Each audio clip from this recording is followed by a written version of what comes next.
Hey guys! Today I'm making one of my favorite things to have for breakfast, a gluten-free, crustless quiche made with sweet potatoes, coconut milk, and nourishing herbs. It's so simple to make, incredibly delicious, packed with protein, and most importantly, it's squirrel approved.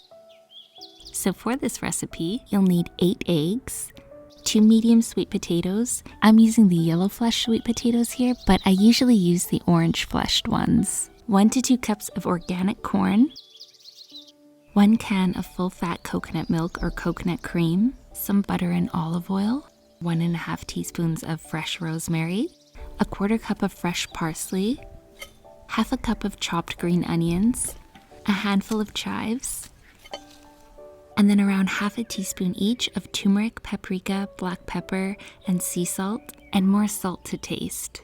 And then some grated cheese for on top. I recommend using Swiss cheese, that's what I usually use, but we were out, so I used Pecorino Romano and it still worked well.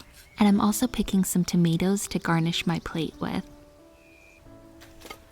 To make this delicious crustless quiche, start by preheating your oven to 350 degrees Fahrenheit, and in a large cast iron pan, warm a little bit of olive oil and butter. Now you can add in your sweet potatoes and just give them a few minutes to soften up. And then add the corn and stir that up. And then you can just add the rest of the spices and herbs. Now you're just going to saute everything together until the veggies are tender and fragrant. And while that's cooking, I'm going to whisk together my 8 eggs and then add a can of coconut milk to the eggs. Now you can just pour that mixture over the sauteed vegetables right into the pan, and then top it off with a generous sprinkle of grated cheese. Now just pop your quiche in the oven and let it bake for around 20 minutes or until the center is set and the top is starting to turn golden. And while we're waiting for that to bake, I'm going to make some delicious crispy sage leaves to garnish the quiche with. So I start by picking a few sage leaves.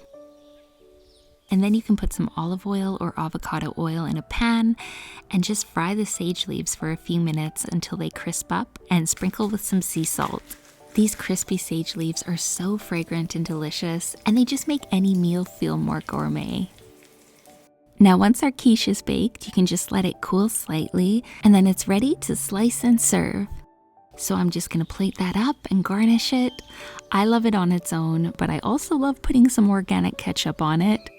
I really hope you give this recipe a try. It's one of my favorites.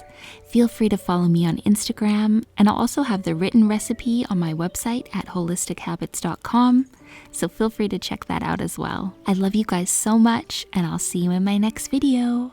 Bye!